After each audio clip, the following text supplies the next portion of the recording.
질문이 입에서 막 튀어나올 것 같은 상황인데요. 정치 관련해서 짧게 두 가지 네. 질문하겠습니다. 최대한 짧게 대답해 주시면 좋겠어요. 안철수 그리고 문재인 후보가 연이어서 주고받듯이 조응하듯이 정치 쇄신안을 내놓고 있습니다. 물론 뭐 추구하는 이상은 다르긴 하지만 현실 정치에 참여하고 있는 정치인으로서 그 두 후보의 정치 쇄신안을 어떻게 평가하는지 짧게 좀 일단. 네. 정치 구조를 바꾸는 것 또는 권력 구조를 바꾸는 것이 지금 왜 야권 연대의 가장 핵심적인 주제가 되는지에 대해서 저는 좀 이해하기는 어렵습니다. 네. 국민들 입장에서는 비정규직은 어떻게 정규직으로 바뀌느냐, 한미 FTA는 과연 폐기할 수 있는 힘이 생기는 것이냐에 대해서 관심이 훨씬 많을 수밖에 없거든요. 네. 정치 개혁의 과제 또는 권력 구조 변화의 과제들은 그 자체로 의미 있는 것이지만 이것이 야권 연대의 가장 핵심이 되고 때로는 어찌 보면 너무 유일하게 되는 거 아니냐 싶을 정도로 가는 것은 좀 편향이 있다고 보고요.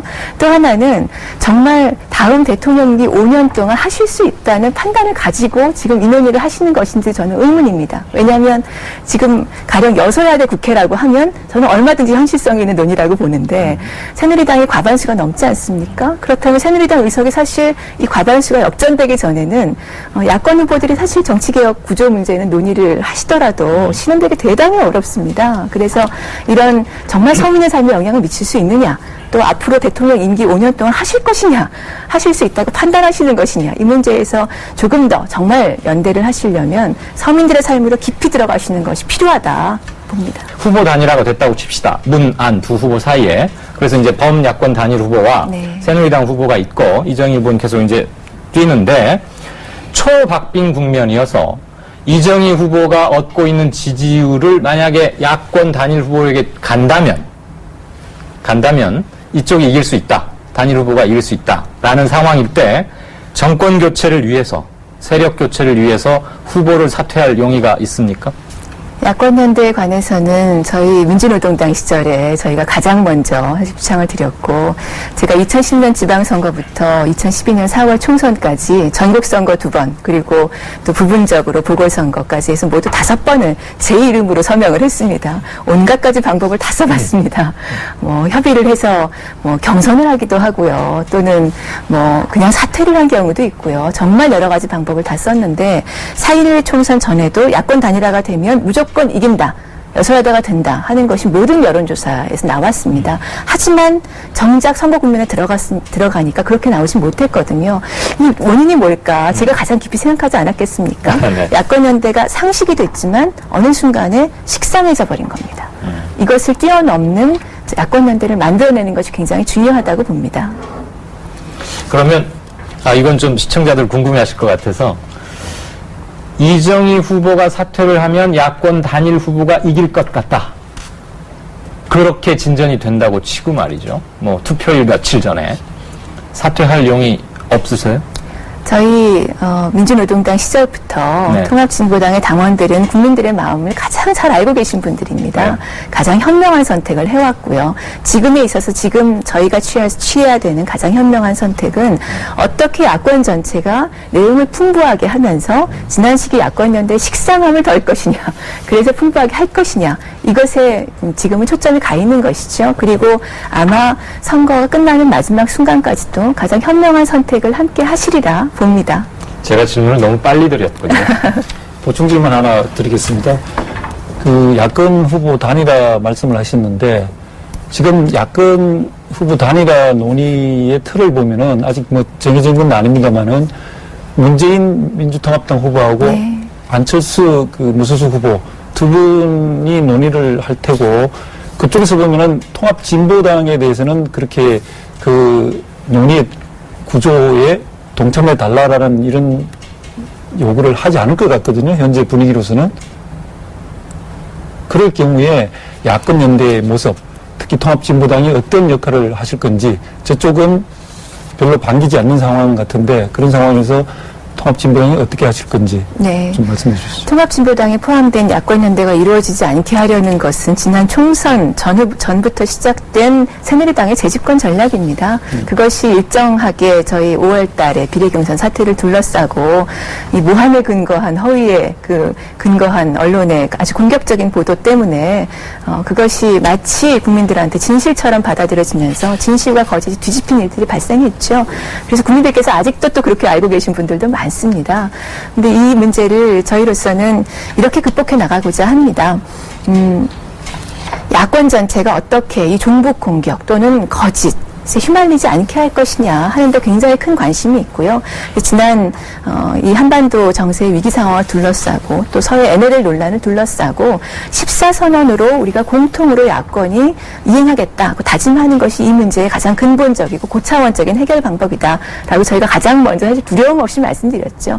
이런 것이 야권 연대를 저희가 좀 더 높은 수준에서 만들어 나가고 또 야권 전체를 종북 공격에서 지켜나가려는 저희의 노력입니다. 예, 추가적으로 하실 질문 없으면 이정현 평론가 더 하시죠. 네.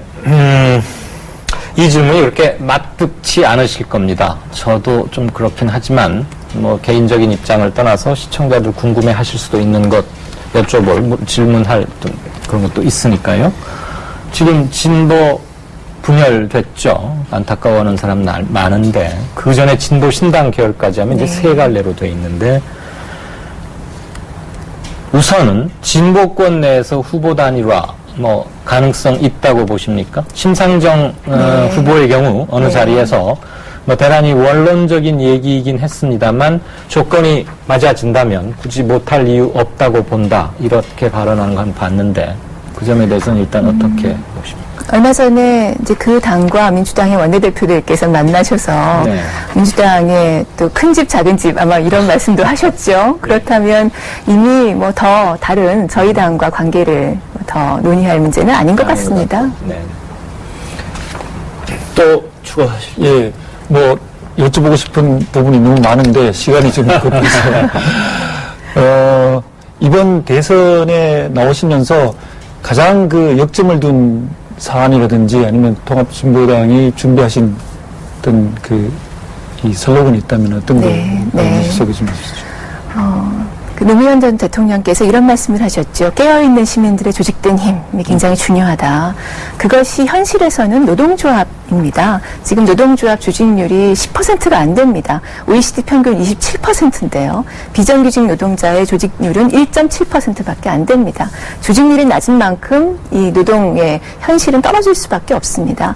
민주 진보 진영을 튼튼하게 지키는 길은 노동조합 조직률을 적어도 50% 수준까지 높이는 것이다. 그래야만 이 정부가 만들어지더라도 남북관계 문제에서도 한미관계 문제에서도 노동자, 농민들의 문제에서도 흔들리지 않게 일관된 길을 갈 수 있다. 실패하지 않을 수 있다고 보고 있습니다. 저희는 노동 3권을 완전하게 전면적으로 보장하는 것이 다음 정부의 가장 큰 일이라고 보고 있고요. 당장 학교 비정규직 지금 노동자들이 정규직 전환을 준비하면서 굉장히 열심히 노력을 하고 계신데 이런 일들을 대선 전에 저희 민주 진보 진영이 힘을 합쳐서 실현시키는 것이 아마 그 전망을 훨씬 밝게 해주는 실천적인 약속이 아닐까 생각합니다. 네. 예, 제가 추가하실 예, 하나 더 질문 드리겠습니다. 당내 문제긴 한데요. 진보 정의당 소속 의원들 지난번에 탈당하셨던 분들에 대해서 사법적인 지금 제소를 하셨죠? 셀프 제명 이른바 하셨던 분들에 대해서. 근데 거기에 대해서 정치권에서 혹은 뭐 논란이 있었는데 이런 이야기를 하신 분들이 있어요. 어차피 그분들이 셀프 제명이라고 하는 부분들은 사실은 뭐 모양도 사납고 그건 좋은 일은 아니지만은 그분들은 이 분당되는 국민에서는 통합진보당에 남아 계실 분들이 정책이라든지 철학이라든지 맞지 않는 부분들이 아니냐. 그분들을 굳이 그렇게 잡아 놔야 될 이유가 있느냐. 어차피 그분들은 그럼 가서 열심히 경쟁해서 서로가 우리가 진보의 양축으로 경쟁을 하자 이렇게 풀어주는 게 맞는 게 아니냐라고 하는 이야기도 있거든요. 거기에 대해서는 어떻게 보십니까? 그렇다면 비례의원이시기 때문에 탈당을 하시는 것이 맞습니다. 자신의 정치 소신을 펼치시려면. 그러면 통합진보당이 저희가 장애인 또 통일운동을 하셨던 분들, 이런 분들과 또 이런 분들이 의원직을 승계받아서 저희 당의 정체성에 맞는 일들을 하시게 되지요. 그것이 순리였습니다. 근데 헌정사상 초유의 일을 하신 것 아닙니까? 제가 몇 가지 좀 거들어 보고 싶은데요. 네. 지금 통합진보당이 차별화를 얘기할 수준도 안 되고, 이 정당, 기성정당이 파묻혀서 과연 이번에 이 선거를 하고 있느냐라고 할 정도에 있는데, 이 난국을 어떻게 헤쳐나갈 각오가 돼 있습니까? 네.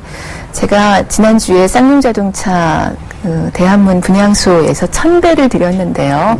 언론에 잘 안 납니다. 그러나 거기서 제가 4시간 40분 동안 절을 드렸는데 마음은 그런 것입니다. 저희가 그동안 이만큼 진보정당이 커온 것은 언론의 소외에도 불구하고 노동자들 또 서민들, 농민들과 저희는 마음이 통하는 것이 있었거든요. 그 속에서 하나하나 그 마음이 통하면서 신뢰를 쌓아왔던 것들이 있습니다. 그 신뢰가 지금 몇 개월 동안 어려웠게 무너졌던 것이 저희로서는 가장 뼈아픕니다. 거기에서부터 다시 출발하고 있는 것이고요.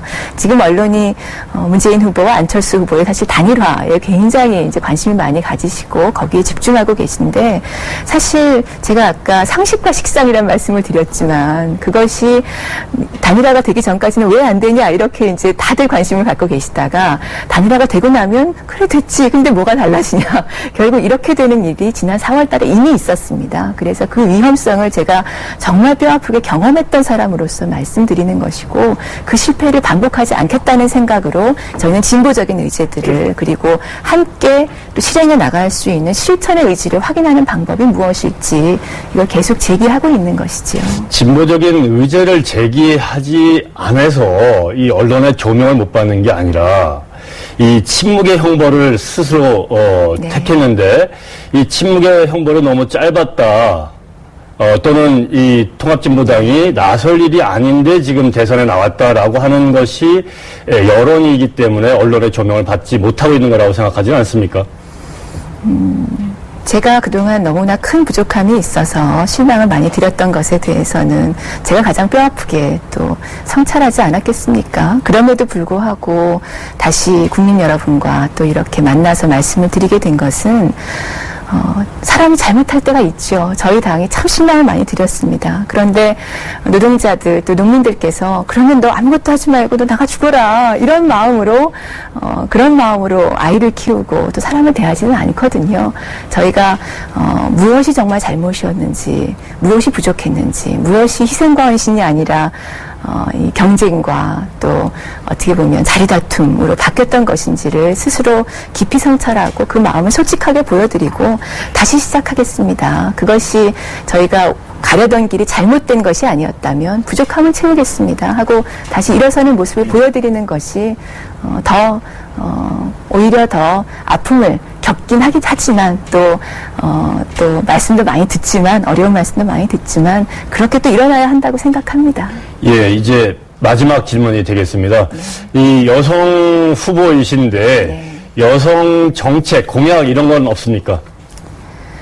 첫 번째는 여성 대통령이 되는 것이 정치개혁이다라는 말이 안 나오도록 하는 것이 첫 번째입니다. 왜냐하면 한국 사회에서 고위직으로 진출한 여성들은 상당히 많습니다. OECD에서 이미 상위 수준에 올라와 있습니다. 그러나 그 반면으로 하위 계층의 여성들은 훨씬 더 상황이 어려워졌습니다.